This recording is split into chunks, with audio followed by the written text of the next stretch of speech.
Hola a todos, soy Mónica García y estoy dándoles la bienvenida a mis entrevistas desde casa. Mi invitado de hoy es Francisco Cajiao, un experto en educación. Francisco se ha desempeñado como maestro, rector de varias universidades, secretario de Educación de Bogotá y también asesor nacional e internacional. Hoy hablaremos con él sobre el retorno de los estudiantes al colegio y las inquietudes que al respecto tienen los padres, docentes y directivas escolares. Gracias, Francisco, por aceptar mi invitación. Le propongo que hablemos primero sobre los niños y adolescentes. Por estos días, UNESCO y UNICEF alertaron que cuanto más tiempo pase para el regreso al colegio, mayores serán las consecuencias negativas para los niños.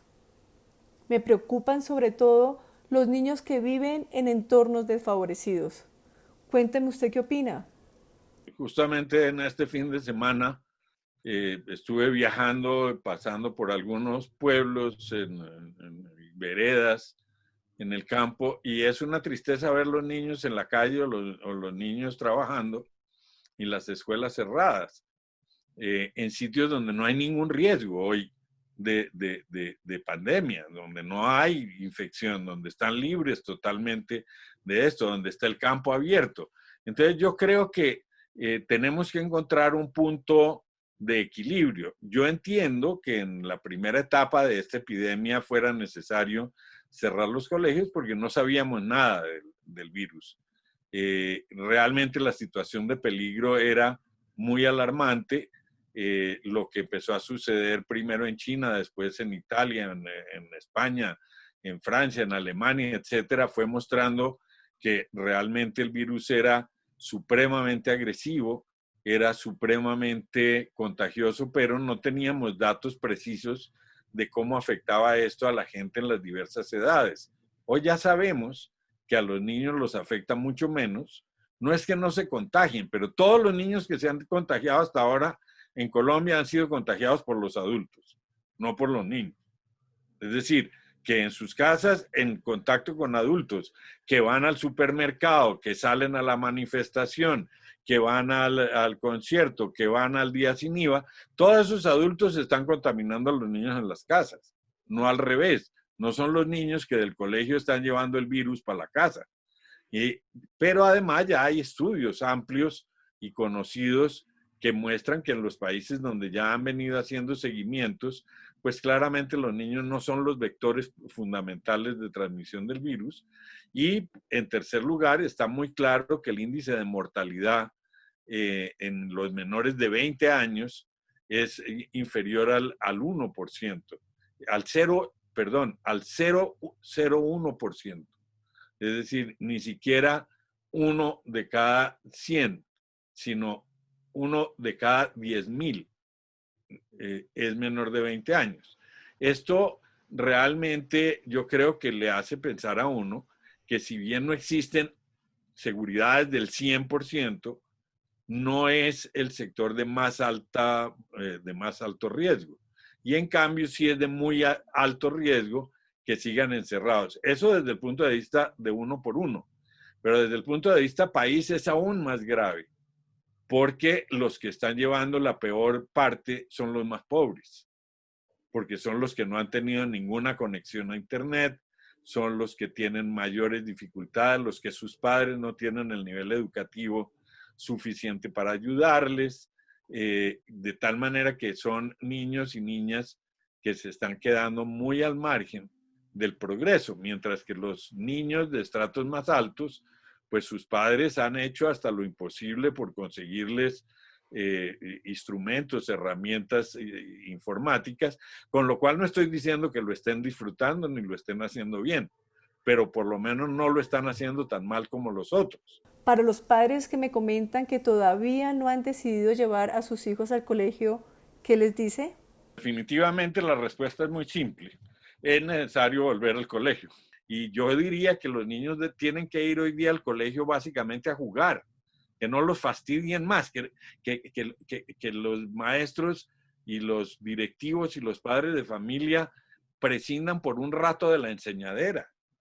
Yo hablaba el sábado con una señora que tiene un niño de 6 años y una niña de 4, y al niño lo tienen frente a un computador desde las 7:30 de la mañana hasta las 3 de la tarde. Eso es maltrato infantil y maltrato a la familia, porque además ese niño no se concentra, entonces la mamá lo tiene que regañar todo el tiempo. Pues claro que los niños tienen que recibir clases y que tienen que aprender matemáticas y por supuesto que tienen que aprender ciencias y ojalá se enamoren de la ciencia y ojalá les fascine la escritura y la lectura y todo eso. Pero después de que han estado 6 meses encerrados, condenados, literalmente condenados a ver unas pantallas que les hacen daño, les hacen daño fisiológicamente, porque es que esto afecta a los ojos, genera dolor de cabeza. Hay una cantidad más, todos los problemas que ya están encontrando de salud mental, desmotiva, etcétera, pues en el momento de regresar se tiene que regresar a rescatar en parte lo que se ha perdido. Porque también tenemos que tener en cuenta algo que es muy, algo que todavía no es tan claro, pero empieza uno a ver con mucha preocupación muchachos, sobre todo adolescentes, que empieza a gustarles este modelo. Y esto es muy grave. Y lo ve con preocupación entonces, Francisco. Claro, esto es muy grave porque significa que cada vez están alejándose más de la confrontación con la relación interpersonal. Y se están volviendo cada vez menos propensos a construir comunidad humana, creyendo que la comunidad humana se construye a través de las redes sociales o a través de las pantallas. Entonces son niños que empiezan a desarrollar enormes problemas de desmotivación porque la vida entonces no tiene sentido, porque es muy difícil enamorarse así, porque es muy difícil construir afectos y vínculos, porque se liberan de una angustia que es muy propia de la adolescencia, que es el encuentro con su propia imagen corporal y su aceptación, porque naturalmente eso es un tema de corporalidad que todos sabemos que los chicos viven pendientes de si son feos, bonitos, gordos, flacos, altos, que el bullying, que no sé qué, que la popularidad. La pantalla te protege de eso. Tú puedes apagar la cámara y se acabó la historia. Entonces, esto también está generando una serie de cosas que para algunos pueden anunciar procesos complicados de deserción escolar y posteriormente, y bueno, esto viene aparejado con una cantidad de hallazgos que hay alrededor de depresión y de enfermedades, digamos, de salud mental muy complicadas, incluyendo el suicidio.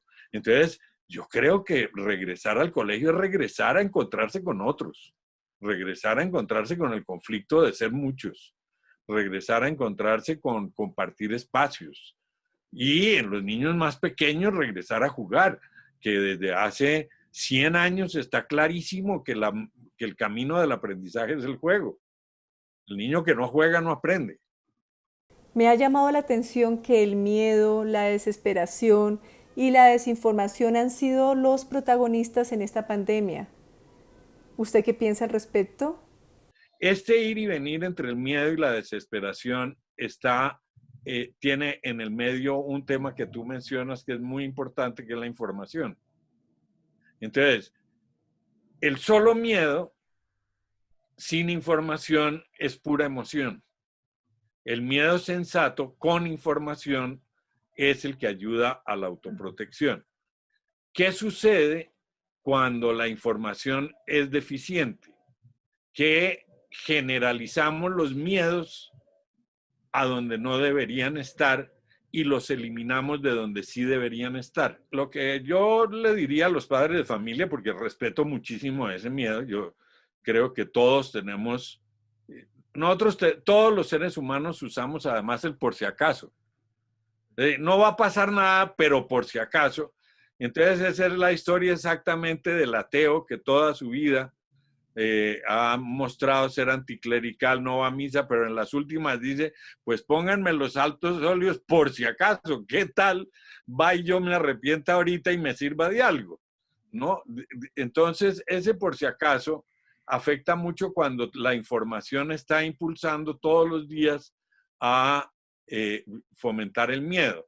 Y yo creo que hay muchos grupos sociales interesados en fomentar ese miedo, empezando por las autoridades mismas.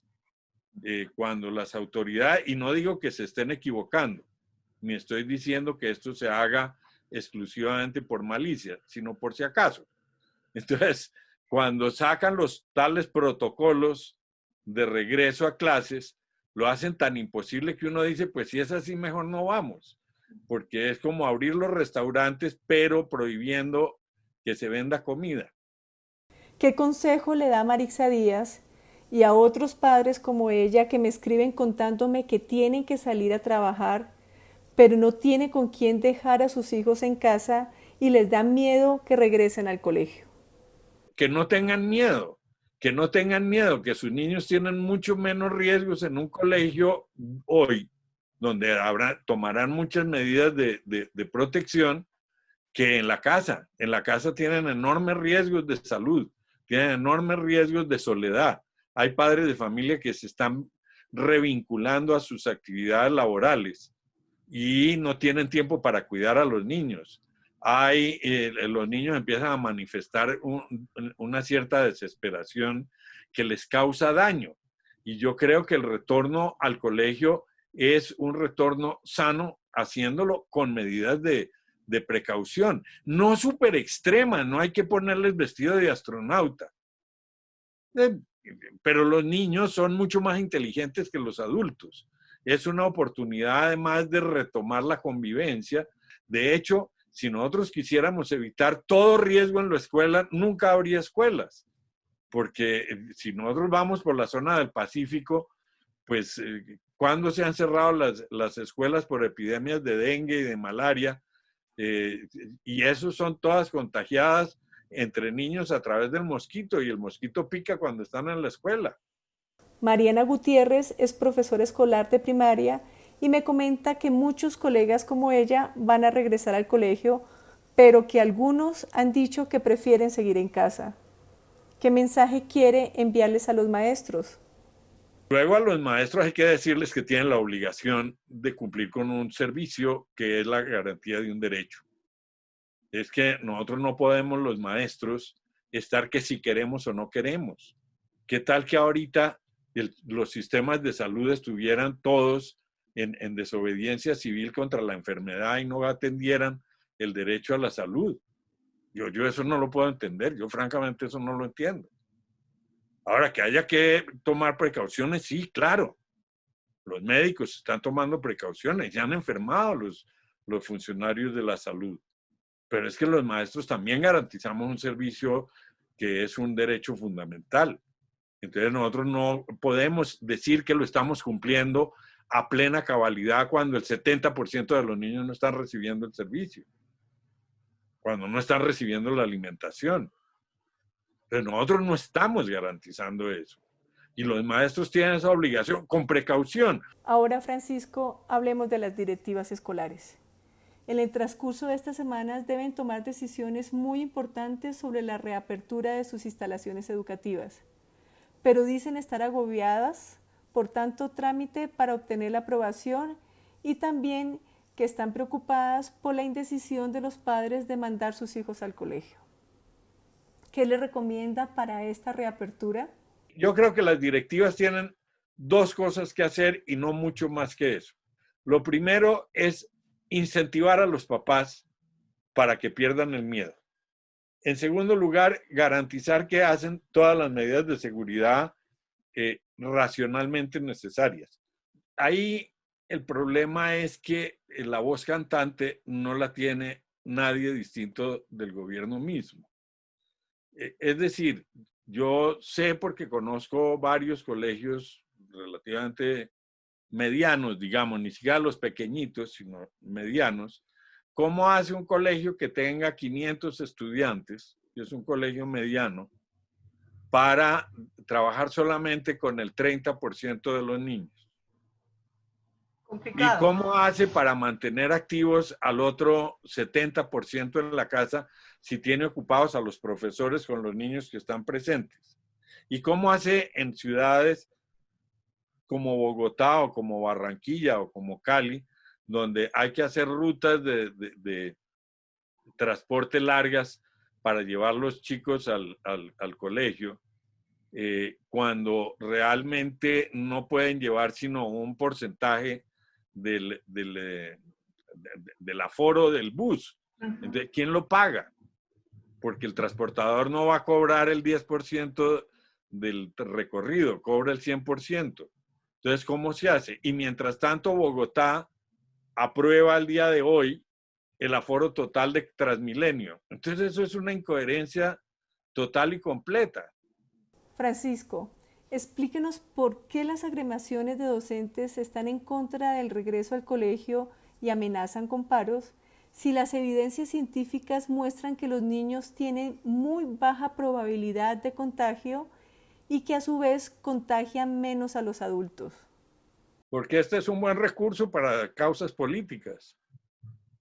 Entonces se está usando la pandemia también para conseguir ganancias políticas y reivindicaciones que, si bien son legítimas, porque yo no las descalifico, yo no descalifico el hecho de que uno pida un cambio en el sistema general de participación. Yo no descalifico el hecho de que se busque un mejor servicio de salud para los maestros.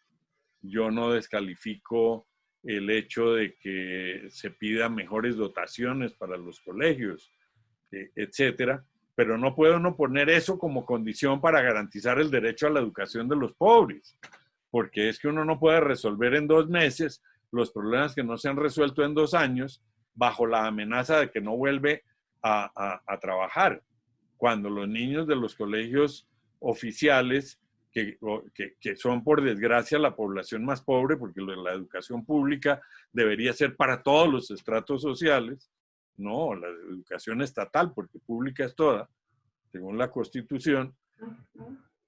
Sin embargo, pues son los que salen pagando las consecuencias. Para terminar, cuéntenos cómo hacer del regreso a la presencialidad una sana convivencia. Yo creo que hay una cosa que sería muy hermosa del regreso, no solamente ahora en septiembre, sino también el año entrante, que es justamente fomentar entre los niños y los jóvenes este sentido por el apoyo al más débil. Entonces yo creo que tenemos que hacer un enorme esfuerzo por echarle una mano a quienes más han sufrido en esta pandemia. Y los niños son extraordinarios para aprender estas lecciones de hermandad y de solidaridad. Muchas gracias, Francisco, por haber aceptado mi entrevista desde casa. Muchas gracias a ustedes, a ti especialmente, que estén bien.